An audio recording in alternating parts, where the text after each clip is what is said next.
আসসালামু আলাইকুম ওয়া রাহমাতুল্লাহি ওয়া বারাকাতুহু।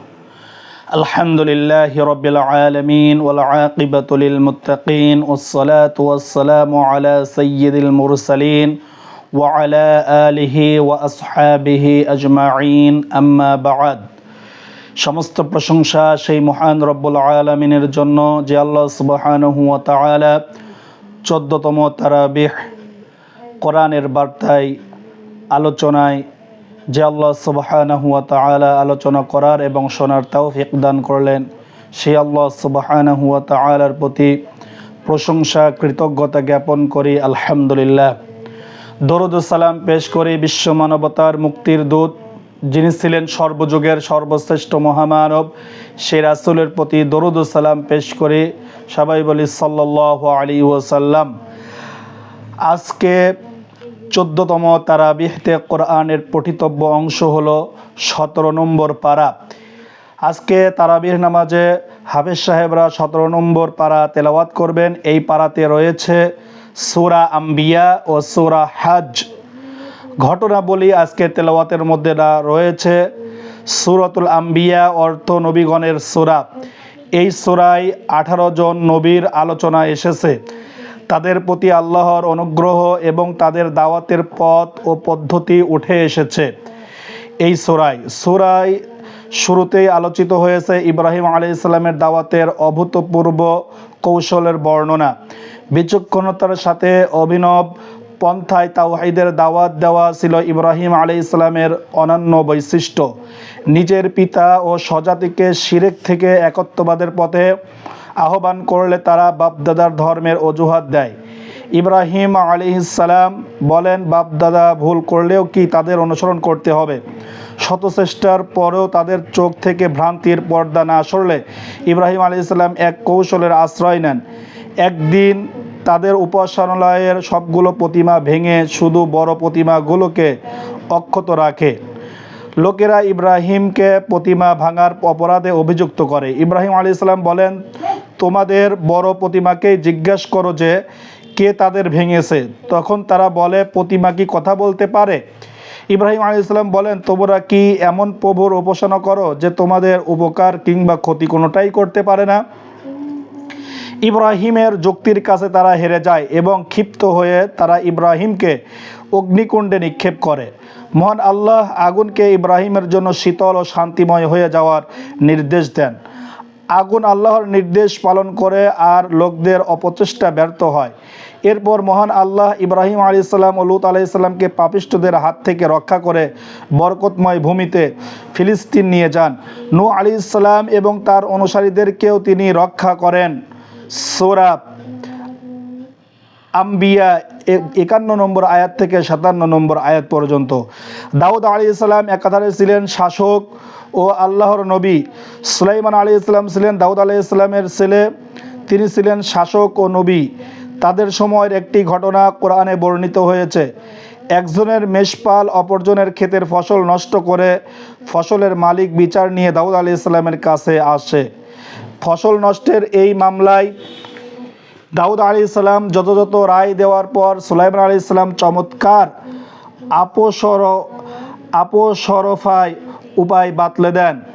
সেটার চেষ্টায় প্রশংসা করা হয় কোরআনে। উভয়কে জ্ঞান ও ইনসাফ ভিত্তিক বিচারের তৌফিকের পাশাপাশি সুলাইমানকে সূক্ষ্ম জ্ঞানদানের ইঙ্গিত দেন আল্লাহ।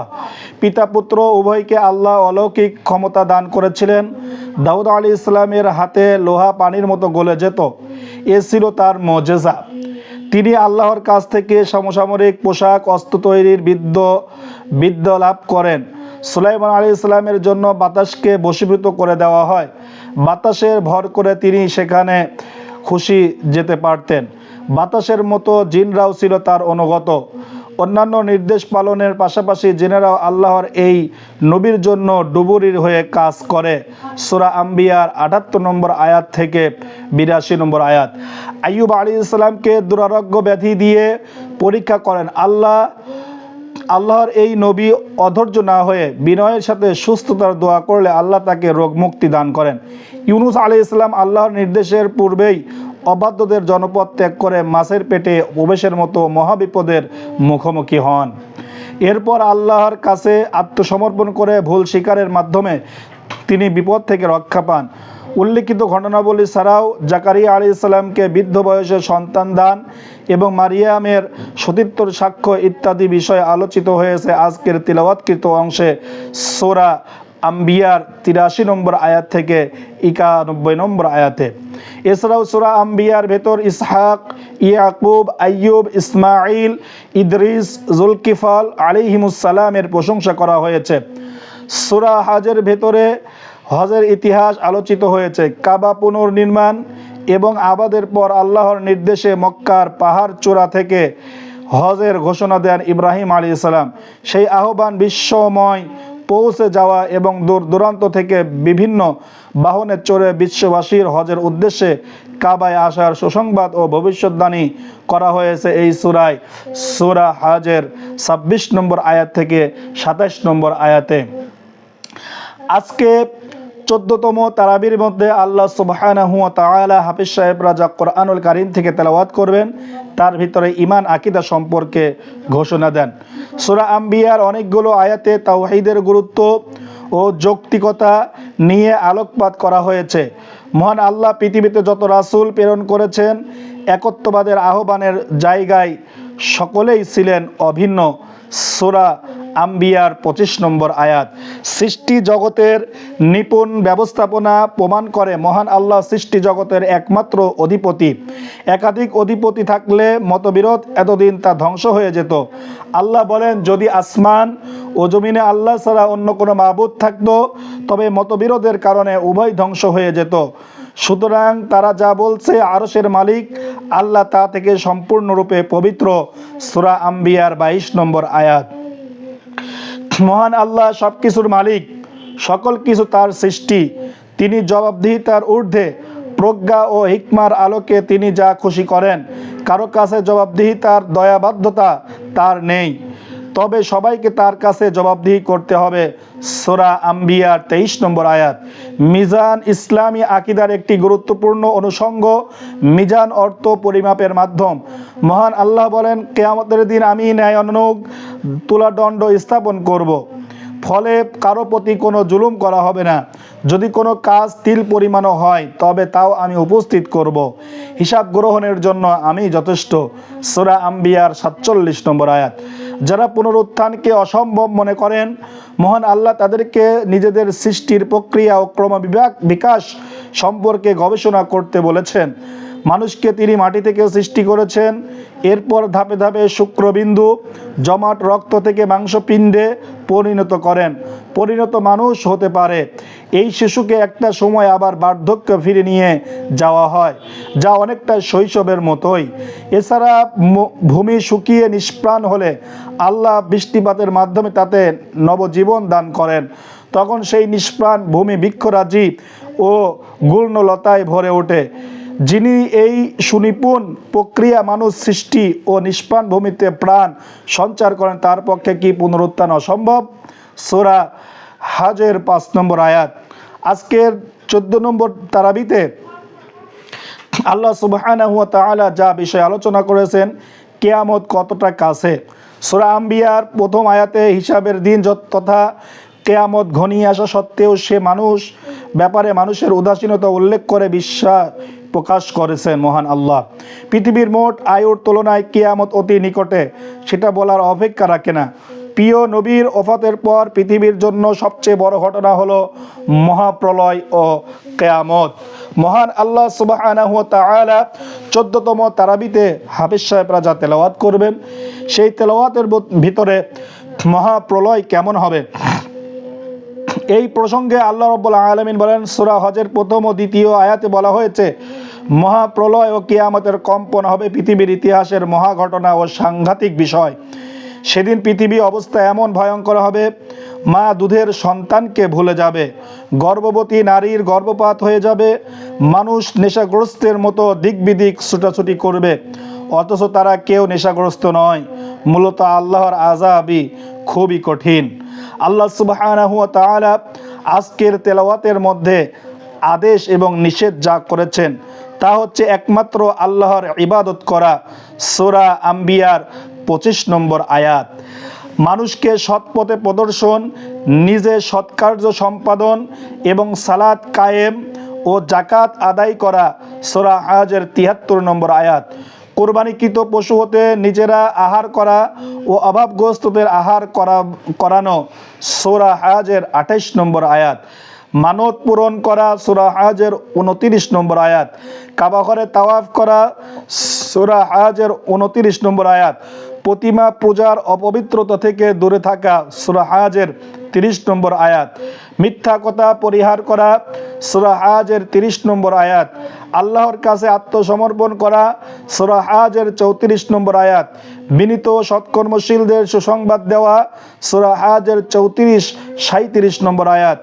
রুকু সেজদা রবের ইবাদত এবং সৎকর্ম করা। সূরা হজের ৭৭ নম্বর আয়াত।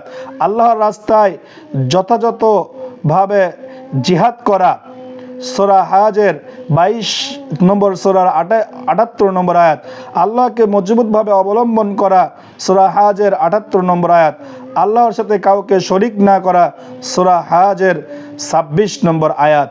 আল্লাহ সুবহানাহু ওয়া তাআলা আজকের তেলাওয়াতের মধ্যে আল্লাহ সুবহানাহু ওয়া তাআলা হালাল হারাম যা করেছেন তা হচ্ছে কোরআনে বর্ণিত হারামের তালিকা বাদে বাকি সব চতুষ্পদ জন্তু হালাল করা হয়েছে। সূরা হজের ৩০ নম্বর আয়াত।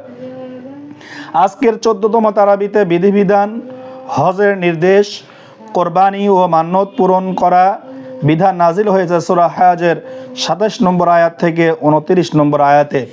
কোরবানির গোশত নিজে আহার করা এবং ধৈর্যশীল অভাবী ও যাচনাকারী অভাবীকে আহার করানো উত্তম। সূরা হজের ৩৬ নম্বর আয়াত। সূরা হজের শেষ আয়াতে ইসলামী ফিকহের গুরুত্বপূর্ণ একটি মূলনীতি বর্ণিত হয়েছে। সেটি হলো, মহান আল্লাহ দিনের মধ্যে এমন কিছু দেননি যার দ্বারা মানুষ সংকটে নিপতিত হতে পারে। এই মূলনীতির ভিত্তিতে ফকিহগণ বহু মাসআলা উদ্ঘাটন করেছেন সূরা হজের ৭৮ নম্বর আয়াতে। দীর্ঘদিনের ধৈর্যের নির্দেশনার পর নিপীড়িত মানুষের জন্য কাফিরদের বিরুদ্ধে যুদ্ধের প্রথম অনুমোদন সূরা হজের ৩৯ নম্বর আয়াতে দেওয়া হয়। আজকের তেলাওয়াতে ফজিলত ও মর্যাদা।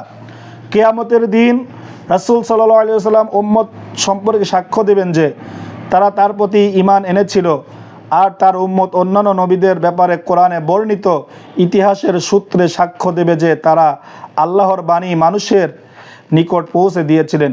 এ থেকে উম্মতে মুহাম্মাদীর শ্রেষ্ঠত্ব প্রমাণিত হয় সূরা হজের ৭৮ নম্বর আয়াতে। ঈমান ও নেক আমলকারীদের মর্যাদা ও পুরস্কার প্রসঙ্গে বলা হয় যে তারা জাহান্নামের আযাব থেকে দূরে থাকবে এবং জান্নাতের চিরস্থায়ী নিয়ামত ভোগ করবে। কিয়ামত দিনের দুশ্চিন্তা থেকে তারা মুক্ত থাকবে এবং ফেরেশতাদের অভ্যর্থনা লাভ করবে। ২১ নম্বর সূরা ১০১ নম্বর আয়াত থেকে ১০৩ নম্বর আয়াত পর্যন্ত। আল্লাহ যাদেরকে অপছন্দ করেন তা আজকে তেলাওয়াতে উঠে এসেছেন। আল্লাহ বিশ্বাসঘাতক অকৃতজ্ঞ ব্যক্তিকে পছন্দ করেন না। ২২ নম্বর সূরার ৩৮ নম্বর আয়াতে। জাহান্নামের ভয়াবহতা। আজকের তেলাওয়াতকৃত উভয় সূরার একাধিক স্থানে জাহান্নামের ভয়াবহতার চিত্র তুলে ধরা হয়েছে। এসব বিবরণ ঈমানদারদের ঈমান জাগ্রত করে। ২১ নম্বর সূরার ৯৮ নম্বর আয়াত থেকে ১০০ নম্বর আয়াতে এবং ২২ নম্বর সূরার ১৯ নম্বর আয়াত থেকে ২২ নম্বর আয়াতে। তিনি জগৎসমূহের জন্য রহমত। আজকে তেলাওয়াতে তা উঠে এসেছে। মহান আল্লাহ মুহাম্মদ সাল্লাল্লাহু আলাইহি ওয়াসাল্লামকে বিশ্ববাসীর জন্য অনুগ্রহের আধার ও রহমত হিসাবে প্রেরণ করেছেন ২১ নম্বর সূরার ১০৭ নম্বর আয়াতে। আজকের তেলাওয়াতে সুসংবাদ ও সতর্কতা। মুখবিতদের জন্য সুসংবাদ দেওয়ার নির্দেশ দিয়েছেন আল্লাহ। মুখবিত হলেন তারা আল্লাহর স্মরণে যাদের অন্তর বিগলিত হয়, যারা বিপদ আপদে ধৈর্য ধারণ করে, সালাত কায়েম করে এবং আল্লাহর দেওয়া রিজিক থেকে আল্লাহর সন্তুষ্টির উদ্দেশ্যে ব্যয় করে। ২২ নম্বর সূরার ৩৪ নম্বর আয়াত। সৎকর্মশীলদেরকেও সুসংবাদ প্রদানের নির্দেশ দেওয়া হয়েছে ২২ নম্বর সূরার ৩৭ নম্বর আয়াতে। মহান আল্লাহ ঈমানদার, সৎকর্মশীল ও মুহাজির ও শহীদদের নিয়ামতে ভরা জান্নাত, তার উত্তম রিজিক এবং তুষ্ট হওয়ার মতো স্থানে প্রবেশ করাবেন। পক্ষান্তরে অবিশ্বাসীদের জন্য লাঞ্ছনাদায়ক শাস্তির ব্যাপারে সতর্ক করা হয়েছে 22 নম্বর সূরার 56 নম্বর আয়াত থেকে 59 নম্বর আয়াতে। আজকের 14তম তারাবিতে যা আজকের দোয়া থাকবে তা হচ্ছে লা ইলাহা ইল্লা আনতা সুবহানাকা ইন্নী কুনতু মিনাজ জালিমিন। আপনি ব্যতীত কোনো উপাস্য নেই, আপনার পবিত্র ঘোষণা করছি, নিশ্চয় আমি অপরাধীদের অন্তর্ভুক্ত। 21 নম্বর সূরার 37 নম্বর আয়াত। আপদকালে ইউনূস আলাইহিস সালাম এই দোয়াটি পড়েছিলেন। মহান আল্লাহ বলেন, একইভাবে আমি ঈমানদারদেরকে মুক্ত করব। আইয়ুব আলাইহিস সালামের দুরারোগ্য ব্যাধি থেকে মুক্তির জন্য নিম্নোক্ত দোয়া করেছিলেন, আল্লাহ তাকে মুক্ত করেন। আন্নী মাসসানিয়াদ দুররু ওয়া আনতা আরহামুর রাহিমিন। আমাকে দুঃখ কষ্ট স্পর্শ করেছে আর আপনি তো সর্বশ্রেষ্ঠ দয়ালু। 21 নম্বর সূরার 83 নম্বর আয়াত। জাকারিয়া আলাইহিস সালাম নিম্নের দোয়া নিবেদন করে বৃদ্ধ বয়সে নেক সন্তান লাভ করেন। রব্বি লা তাযারনি ফারদান ওয়া আনতা খায়রুল ওয়ারিসিন। হে আমার রব, আমাকে একা রেখে দিবেন না, আপনি সর্বোত্তম উত্তরাধিকারী। 21 নম্বর সূরার 89 নম্বর আয়াত। আজকের 14 নম্বর তারাবিতে যা তেলাওয়াত করা হবে, তেলাওয়াতের ভিতরে যা আজকের শিক্ষা তা হচ্ছে আল্লাহ সব কিছুর নিয়ন্ত্রণকারী। তার সাহায্য থাকলে কোনো বস্তুই মানুষের ক্ষতি সাধন করতে পারে না। যেমন আগুন ইব্রাহিম আলাইহিস সালামকে পোড়াতে পারেনি। 21 নম্বর সূরার 69 নম্বর আয়াত। মানুষকে মহান আল্লাহ ত্বরাপ্রবণ করে সৃষ্টি করেছেন। মানবীয় এই দুর্বলতার কথা স্মরণ রেখে চলতে পারলে প্রবৃত্তি নিয়ন্ত্রণ করা সহজ হয়। এই অভ্যাস অনেক অনাকাঙ্ক্ষিত পরিস্থিতি থেকে বাঁচতে সাহায্য করে। 21 নম্বর সূরার 37 নম্বর আয়াত। বাপদাদার অন্ধ অনুকরণ দোষণীয়, বাপদাদা করেছে তাই আমরাও করব, এই যুক্তি সবসময় সঠিক নাও হতে পারে। 21 নম্বর সূরার 53 এবং 54 নম্বর আয়াতে আল্লাহ তা উল্লেখ করেন। কুরবানির মূল লক্ষ্য আল্লাহর সন্তুষ্টি, কারণ কুরবানির পশুর গোশত, রক্ত কোনো কিছুই আল্লাহর নিকট পৌঁছে না, বরং আল্লাহর নিকট পৌঁছে শুধু আমাদের তাকওয়া। 22 নম্বর সূরার 37 নম্বর আয়াত। ইব্রাহিম আলাইহিস সালামের দ্বীন ও আদর্শ অনুসরণ করতে আমরা আদিষ্ট হয়েছি। তাকে মুসলিমদের পিতা বলা হয়েছে। তিনি আমাদের মুসলিম নামে নামকরণ করেছে। 22 নম্বর সূরার 78 নম্বর আয়াতে আল্লাহ সুবহানাহু ওয়া তাআলা তা উল্লেখ করেন। আজকের 14তম তারাবিতে হাফেজ সাহেবরা যা তেলাওয়াত করবেন, এই তেলাওয়াতে যেন 17 নম্বর পারা ভিতরে যা সূরা আছে আমরা সুন্দর করে নামাজের ভিতরে এই আলোচনাগুলো যেন উপলব্ধি করতে পারি, আমলে পরিণত করতে পারি, শিক্ষা অর্জন করতে পারি। আল্লাহ সুবহানাহু ওয়া তাআলা আমাদেরকে আমল করার তৌফিক দান করুন। আলহামদুলিল্লাহি রাব্বিল আলামিন। আসসালামু আলাইকুম ওয়া রাহমাতুল্লাহি ওয়া বারাকাতুহু।